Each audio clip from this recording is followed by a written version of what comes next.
Hello बच्चों, welcome to our YouTube channel. तो आज हम शुरू करेंगे स्टैंडर्ड 7 मैथमेटिक्स का नया चैप्टर, एक फ्रेश चैप्टर नंबर 4, जिसका नाम है angles and pairs of angles. इसके पहले मैंने आपको 7 स्टैंडर्ड का chapter number 1 geometrical constructions, chapter number 2 multiplication and division of integers and chapter number 3 HCF and LCM, ये तीनों चैप्टर्स पूरे खत्म करा दिए हैं। इनके 14 प्रैक्टिस सेट हैं। वो 14 प्रैक्टिस सेट के हर एक प्रॉब्लम को हमने डिटेल में सॉल्व करके ऑलरेडी अपलोड कर दिया है। अगर आपने ये वीडियोस नहीं देखे हैं तो यहाँ पे प्लेलिस्ट का लिंक आएगा, यहाँ पे कॉर्नर में, वो प्लेलिस्ट में जाके आप ये तीनों चैप्टर के 14 प्रैक्टिस सेट के वीडियोस जाके देख सकते हैं। ये वीडियो के डिस्क्रिप्शन में भी आपको प्लेलिस्ट का लिंक मिल जाएगा। वो लिंक पे जाके आपको लाइन वाइज सारे प्रैक्टिस सेट के सोल्यूशन मिल जाएंगे। तो आज जो चैप्टर शुरू कर रहे हैं वो बहुत ही सिंपल चैप्टर है, बहुत ही मज़ा आने वाला है। चलो शुरू करते हैं। सबसे पहले समझते हैं कि एंगल क्या होता है। ऐसे जब दो रेज एक पॉइंट से ऐसे निकलती है और ऐसा एरिया बनाती है, इसको बोलते हैं एंगल। ठीक है, ये जो पॉइंट बी है जहाँ से ये दोनों रेज शुरू हो रही हैं, बी सी एंड बी ए, ये पॉइंट बी को बोलते हैं वर्टेक्स। तो ये एंगल का अगर कोई पूछे आपको कि वर्टेक्स क्या है, तो वर्टेक्स है बी। और ये B A and B C, इसको बोलते हैं arms of the angle. Arms यानी हाथ ऑफ द एंगल। ठीक है, तो बी ए बी सी क्या है? Arms of the angle. अब ये एंगल का नाम क्या है? अगर इसको आपको बुलाना है, ये कहीं पे चल के जा रहा है और आपको इसको बुलाना है, तो कैसे बुलाओगे? ये एंगल, इधर 3-4 एंगल चल के जा रहे होंगे, तो कैसे पता चलेगा कौन से एंगल को बुला रहे हैं? तो आपको इसको सही तरीके से नाम देना है। तो इसको आप नाम क्या दे सकते हैं? Angle A B C. ठीक है, आप ऐसा लिख सकते हैं, एंगल ए बी सी। ये जो सिंबल दिख रहा है यहाँ पे, ये एंगल का सिंबल है। लेकिन कोई बच्चा बोलेगा नहीं सर, मुझे तो सी ज़्यादा पसंद है, मैं सी से शुरू करूँगा। सी से शुरू कर दो। तो अगर सी से शुरू करना है तो एंगल का नाम आएगा एंगल सी बी ए। तो मैं इसको बोलूँगा और एंगल सी बी ए। तो यही एंगल के दो नाम है, या तो इसको आप ए बी सी बोल सकते हो या सी बी ए बोल सकते हो, लेकिन नाम में वर्टेक्स हमेशा बीच में आना चाहिए। देखो वर्टेक्स बी बीच में है, बाकी ए और सी अदली बदली हो रहे हैं, लेकिन वर्टेक्स हमेशा बीच में होना चाहिए। आप ऐसा नहीं बोल सकते इसको कि एंगल बी ए सी। एंगल बी ए सी बोलोगे तो रॉन्ग आएगा, क्यों? इसमें ए बीच में आ रहा है ना, ए वर्टेक्स है क्या? नहीं। तो या तो आप यहाँ से शुरू करो ए बी सी, या तो यहाँ से शुरू करो सी बी ए। दोनों में से कोई भी नाम दो, आप उसको बुलाओगे ये नाम से तो वो सुनेगा और आपके पास आ जाएगा। ठीक है, नाम समझ में आ गया कैसे लिखा? अब ये एंगल को आप देखेंगे तो ये पूरी स्पेस को ये एंगल दो पार्ट्स में डिवाइड कर रहा है। एक स्पेस जो ये एंगल के अंदर है, ये वाली जो स्पेस है ना, अब मैंने आपको बताया रेज है ना, ये तो कितनी भी दूर तक जा सकती है ना? तो ये पूरा स्पेस एंगल के अंदर है, इसको बोलते हैं interior of the angle. Angle के अंदर है ना, ये वाला जो पूरा पार्ट है ये एंगल के अंदर है, तो इसको बोलते हैं इंटीरियर ऑफ द एंगल। तो फिर से मैंने आपको बताया, ये जो रेज हैं ये कितनी भी दूर तक जा सकती है, आप इसको कहीं तक भी एक्सटेंड कर सकते हैं। तो यही पेज पे अगर मैं इसको एक्सटेंड करूँ यहाँ तक, ठीक है, यहाँ तक एक्सटेंड कर लिया। अगर आपको कन्फ्यूजन हो रहा है बहुत सारे एरोस देख के, मत हो कन्फ्यूज, कोई फ़र्क नहीं पड़ता। रे एक डायरेक्शन में इन्फिनिटी तक जा सकती है, जितना आपका पेज दे जगह उतना आगे। तो ये जो इंटीरियर इधर है, ठीक है, तो ये जो जगह है ना बाहर, ये पूरा जो जगह है उसको बोलते हैं एक्सटीरियर ऑफ द एंगल। जो अंदर है वो इंटीरियर, जो बाहर है वो एक्सटीरियर। एक्सटीरियर का मतलब ही बाहर होता है। ठीक है, तो ये जो एरिया है इसको बोलते हैं exterior of the angle, angle के बाहर वाला हिस्सा। अब मुझे बताओ, एक हिस्सा और रह गया है, कौन सा? हमने एंगल के अंदर वाला हिस्सा ले लिया, बाहर वाला हिस्सा ले लिया, एंगल के ऊपर भी तो कुछ हो सकता है ना। ये देखो ये एंगल है, तो एंगल के ऊपर जो रहता है उसको बोलते हैं ऑन द एंगल।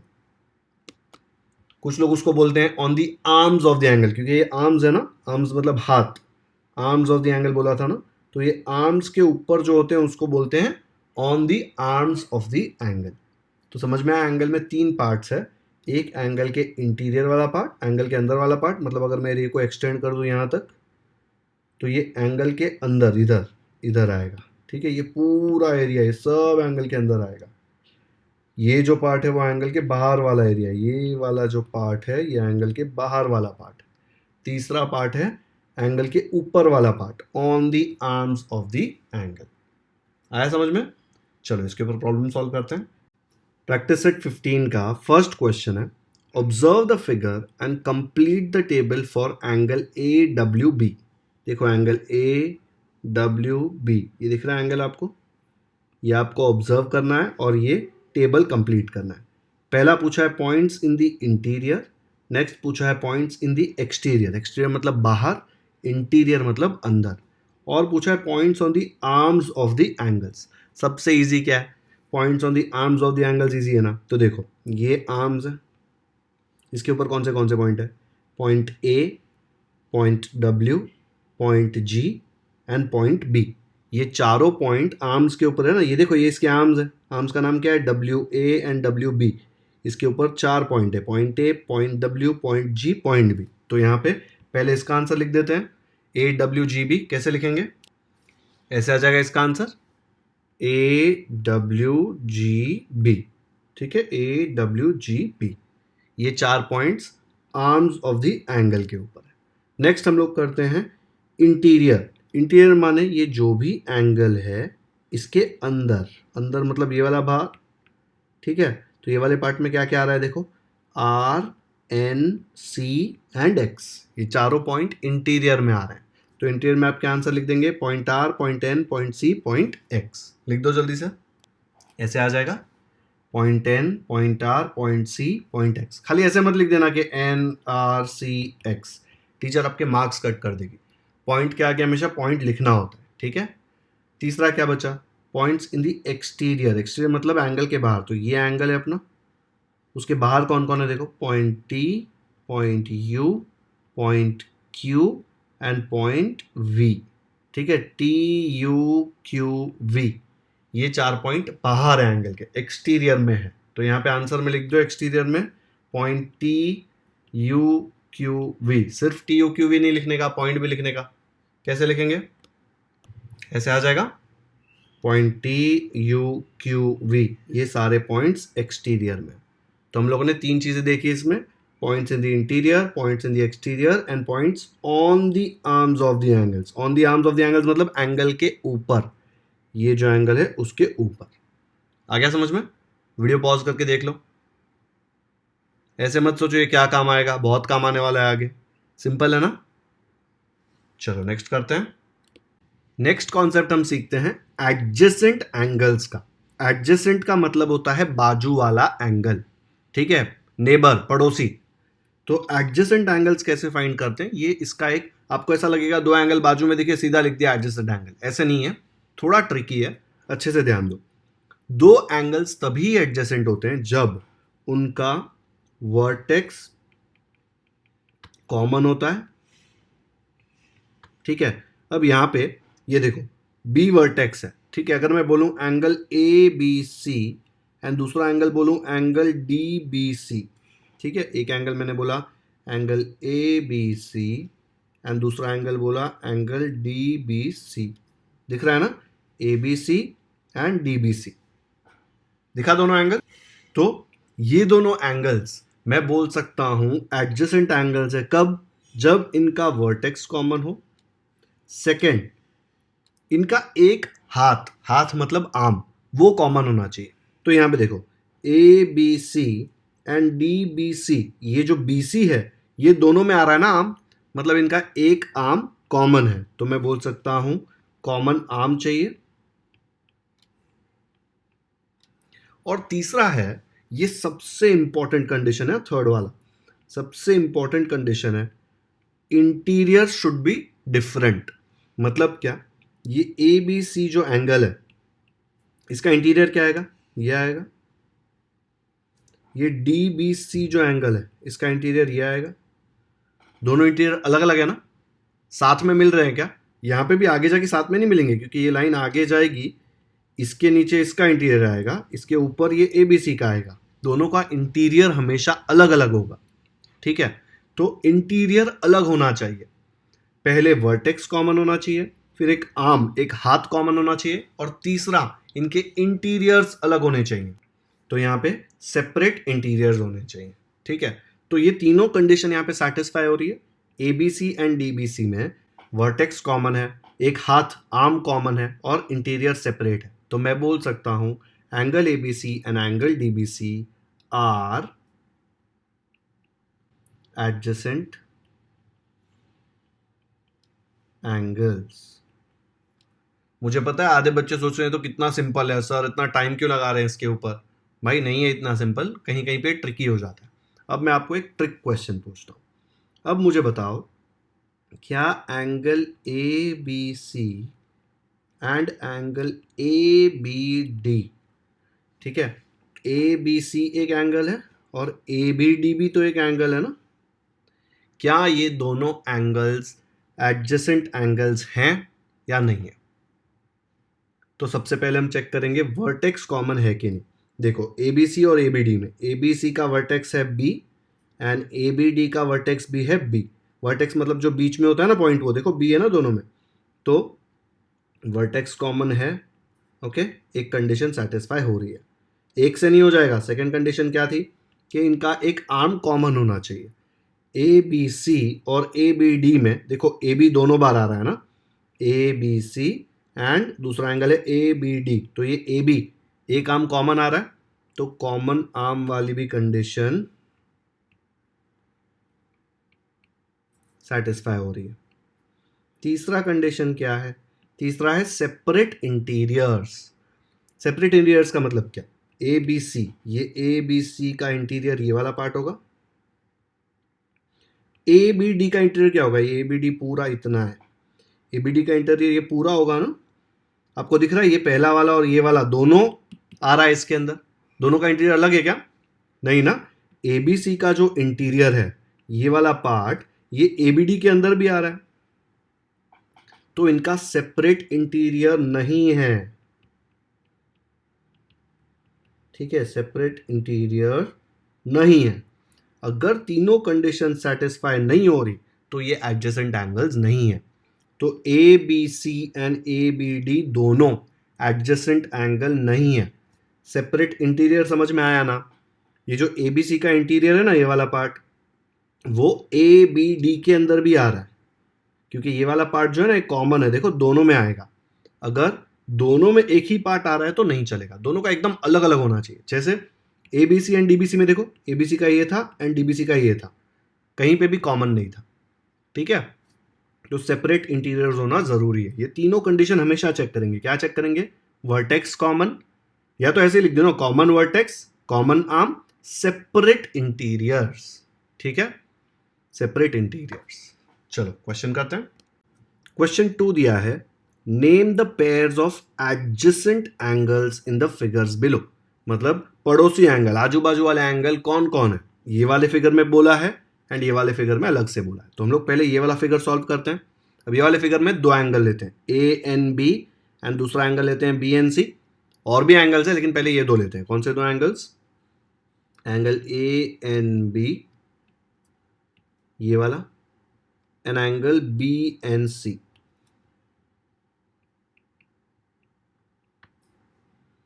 चलो अब यहां पे देखो, A N B and B N C में इनका वर्टेक्स जो है ये बीच में है एन, देखो यहां पे, तो कॉमन वर्टेक्स तो है।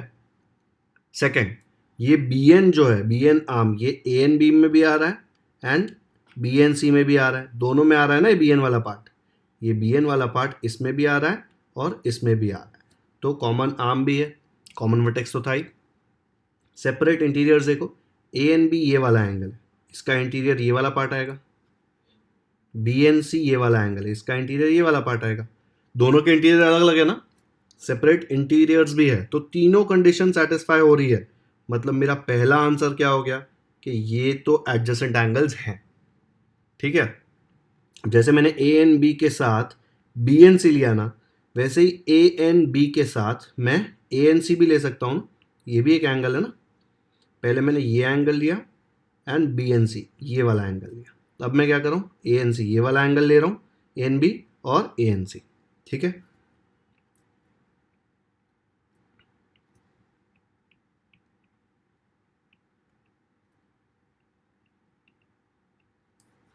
यहाँ पे अगर आपको कंफ्यूजन हो रहा है तो देखो, एक एंगल ये है, दूसरा एंगल ये है और तीसरा एंगल ये है। तो पहले मैंने 1 के साथ 2 को लिया, अब मैंने 1 के साथ 3 को लिया। ठीक है, अब देखो ए एन बी मतलब ये वाला angle and A N C मतलब ये वाला एंगल, इसमें बीच में एन देखो इनका वर्टेक्स है, बीच में मतलब कॉमन वर्टेक्स हो गया।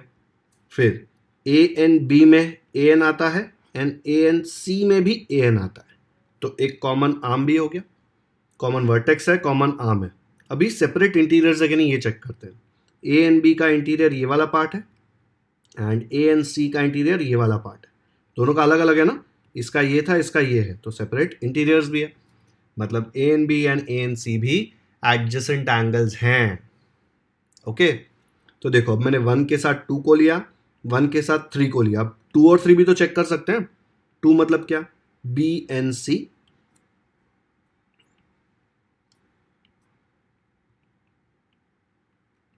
And A N C, angle 2 and angle 3। अब B N C and A N C में चेक करो, बी एन सी ये वाला एंगल है, ए एन सी ये वाला एंगल है, दोनों का वर्टेक्स एन है, देखो दिख रहा है ना। फिर कॉमन वर्टेक्स हो गया, फिर ए एन सी का इंटीरियर ये वाला पार्ट है एंड बी एन सी का इंटीरियर ये वाला पार्ट है, दोनों सेपरेट है, तो सेपरेट इंटीरियर्स भी है। अरे सेपरेट वाला पहले चेक कर दिया। कॉमन आर्म देखो, ए एन सी ऐसा है, बी एन सी ऐसा है, दोनों में एन सी आ रहा है देखो,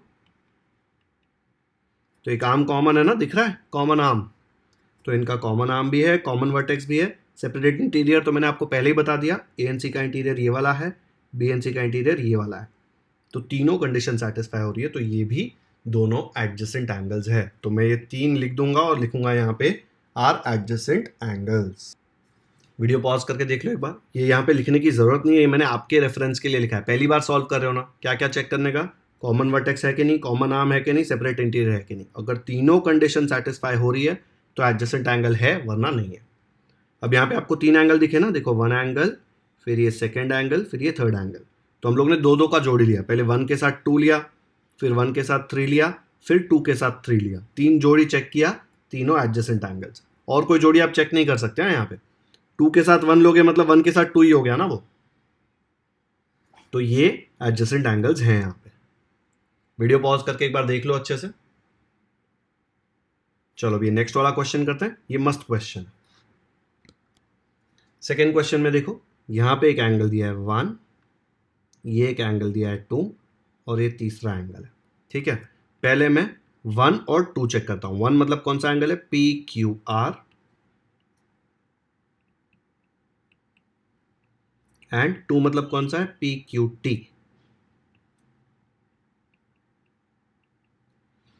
अब इसमें चेक करो, P Q T and P Q R में ये क्यू जो है बीच में ये कॉमन है, तो कॉमन वर्टेक्स हो गया।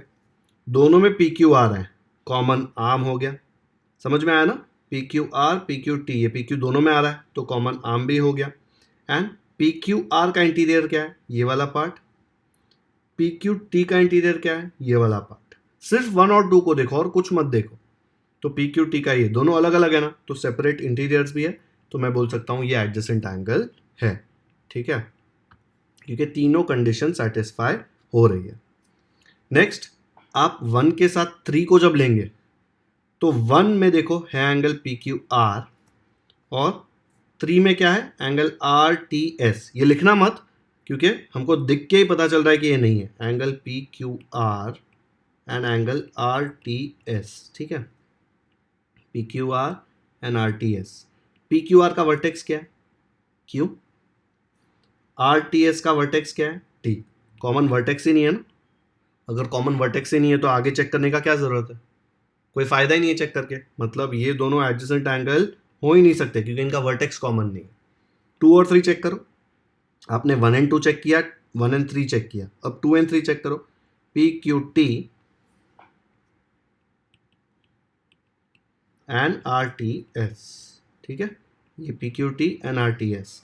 पी क्यू टी का वर्टेक्स है क्यू, बीच वाला point, and R T S का बीच वाला पॉइंट है टी। इसका क्यू है, इसका टी है, वर्टेक्स कॉमन है क्या, वर्टेक्स कॉमन नहीं है। अगर वर्टेक्स कॉमन नहीं है तो ये एडजेसेंट एंगल नहीं है, तो ये भी एडजेसेंट एंगल नहीं है।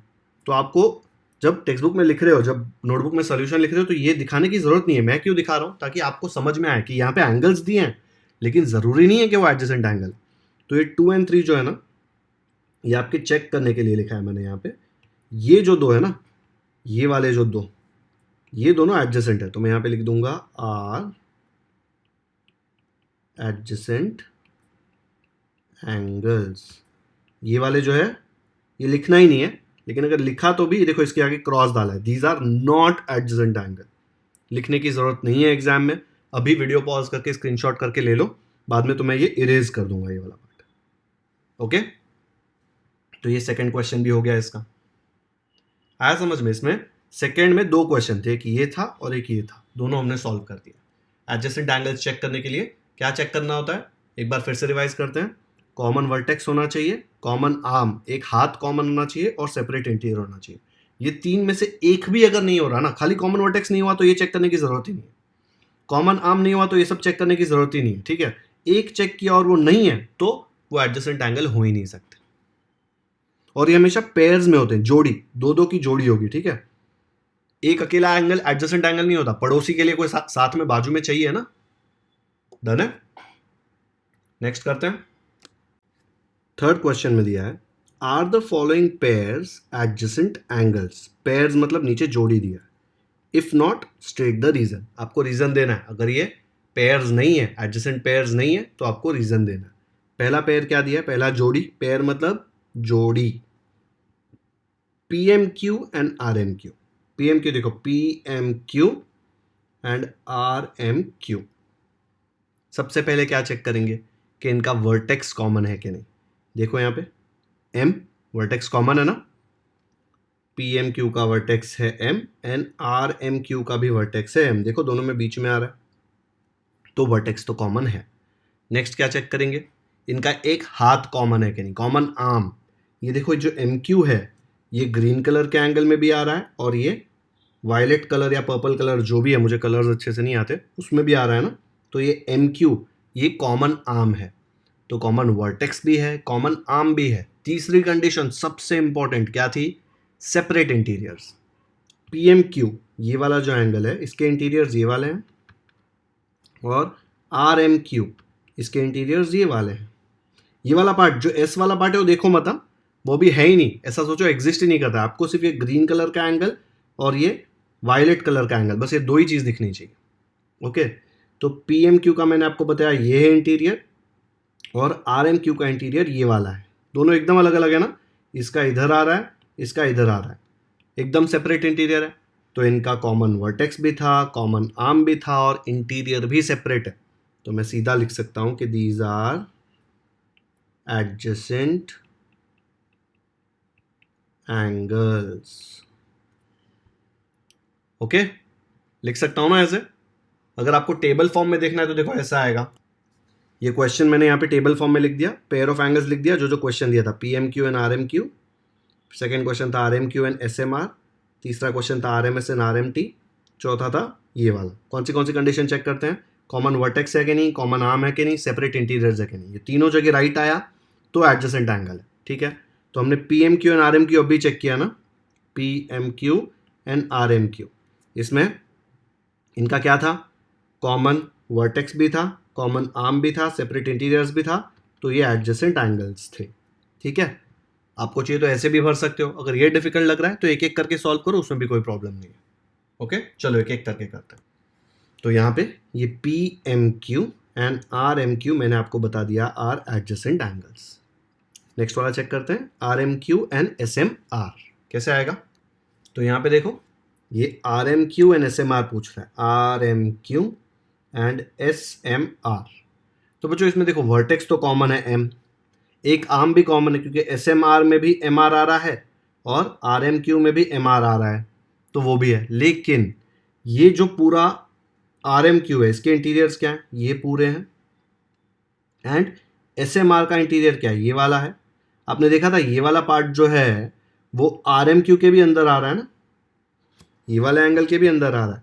मैं चेक कर रहा हूँ एस एम आर का इंटीरियर जो ये है, लेकिन आर एम क्यू ये जो एंगल है उसके अंदर भी ये वाला पार्ट आएगा, तो इसका इंटीरियर जो है वो सेपरेट नहीं है।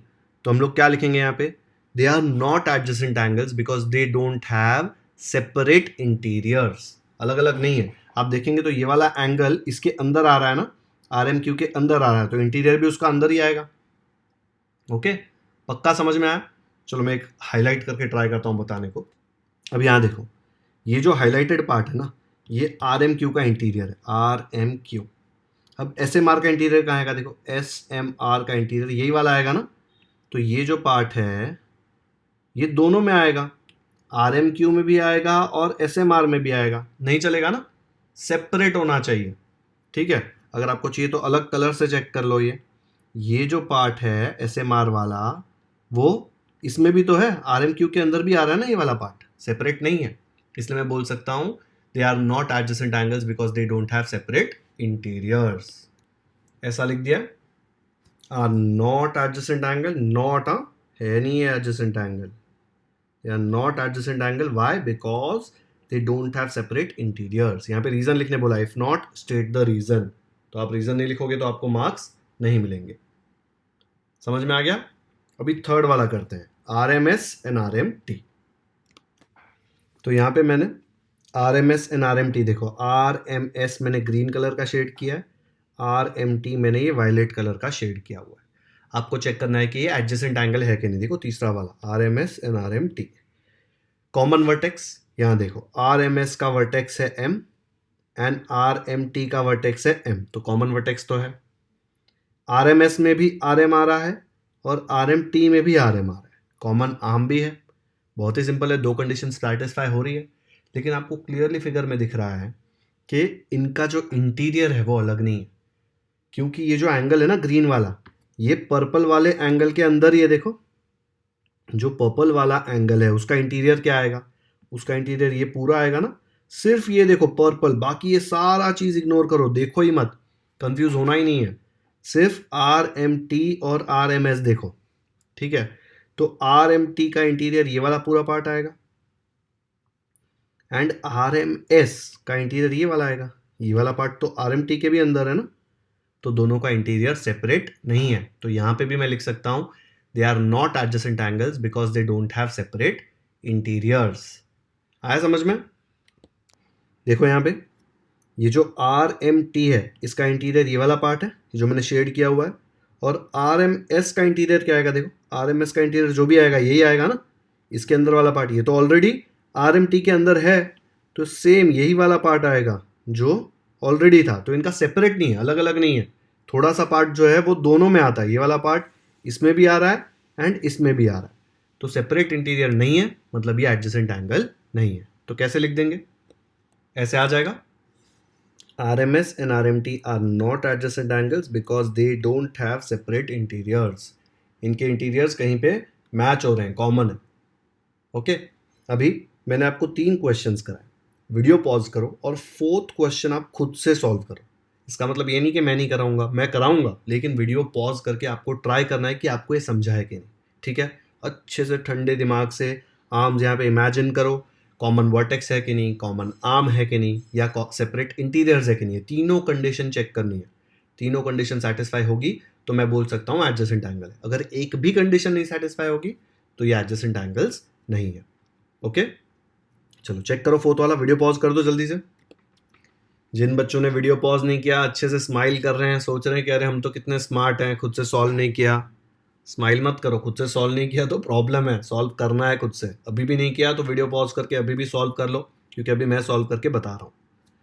फिर आपको सोल्यूशन एक बार दिख गया तो आपको तो लगेगा अरे ये तो ईजी है, खुद से सॉल्व करके तब समझ में आएगा कि प्रॉब्लम क्या होता है। ओके, चलो, तो यहाँ पे दिया है एस एम टी ये पर्पल वाला एंड आर एम एस ये ग्रीन वाला। ठीक है, तो पहले चेक करो, एस एम टी का वर्टेक्स है एम, आर एम एस जो दूसरा एंगल है उसका वर्टेक्स भी एम है, तो कॉमन वर्टेक्स है, बीच में जो पॉइंट आता है उसको वर्टेक्स बोलते हैं, दोनों का कॉमन है। एस एम टी में ये एस एम आता है, आर एम एस में भी ये एस एम आता है, तो एक हाथ जो है, ये वाला जो हाथ है दोनों का कॉमन है, तो कॉमन आर्म भी है। अब सेपरेट इंटीरियर चेक करते हैं। एस एम टी ये जो एंगल है इसका इंटीरियर क्या आएगा, ये वाला पार्ट आएगा, शेड कर दूं क्या, ये पर्पल कलर में शेड कर दिया, देखो एस एम टी का जो इंटीरियर है ये वाला पार्ट है। ओके, आर एम एस का इंटीरियर क्या आएगा, ये वाला पार्ट आएगा ना, कुछ भी कॉमन है क्या दोनों में, इसका ये लाइन आगे जाएगा तो ये पर्पल वाला इसके बाहर तो आ ही नहीं पाएगा, ये है ना आगे जा सकता है, तो इधर वाला जो इंटीरियर है यहाँ रहेगा, इसका यहाँ रहेगा, मतलब दोनों के इंटीरियर भी सेपरेट हैं। तो मैं क्या बोल सकता हूँ कि दोनों एडजेसेंट एंगल्स हैं, क्योंकि कॉमन वर्टेक्स है, कॉमन आर्म है एंड इंटीरियर सेपरेट हैं। तो लिख दो जल्दी से, ऐसे आ जाएगा ना, दे आर एडजेसेंट एंगल्स। तो फर्स्ट वाला एंड फोर्थ वाला दोनों हमने चेक किया, उसमें तीनों कंडीशन सेटिस्फाई हो रही थी। जो सेकंड और थर्ड में, उसमें सेपरेट इंटीरियर्स नहीं थे, इसलिए वो एडजेसेंट एंगल्स नहीं थे। ओके, वीडियो पॉज करके एकदम अच्छे से एक बार देख लो। जो फोर्थ वाला क्वेश्चन खुद से किए हैं, खुद से सॉल्व किए थे वीडियो पॉज करके, वो लोग कमेंट सेक्शन में मुझे बताओ कि I solved it on my own. वो देखकर मुझे बहुत अच्छा लगता है, मुझे समझ में आता है कि आपको समझ में आ रहा है। अगर आपको नहीं समझ आ रहा तो मैं नेक्स्ट वीडियो में ट्राई करूंगा कि कुछ चेंज करूं ताकि आपको और अच्छे से समझ में आए। इसलिए अगर फोर्थ क्वेश्चन आपने खुद से किया और आपको समझा है तो कमेंट सेक्शन में लिखिए, sir I solve the fourth question of question 3 on my own. मैंने खुद से सॉल्व किया। डन है? स्क्रीनशॉट ले लिया? ओके। तो बच्चों आज का लेक्चर यहीं पे खत्म करते हैं। आज हमने प्रैक्टिस सेट 15 का question number 1, question number 2 and question number 3 किया। क्वेश्चन नंबर 2 में 2 क्वेश्चन थे, दोनों मैंने कराए। क्वेश्चन 3 में 4 क्वेश्चन थे, चारों मैंने आपको कराए। फोर्थ वाला मैंने आपको खुद से करने बोला था, बहुत बच्चों ने खुद से किया होगा, मुझे पता है। वो लोग कमेंट सेक्शन में लिख सकते हैं कि I solve it on my own. ठीक है, तो इसी के साथ हमारा प्रैक्टिस सेट 15 खत्म होता है। फोर्थ चैप्टर का पहला प्रैक्टिस सेट हो गया। होप करता हूँ आपको समझ में आया हो।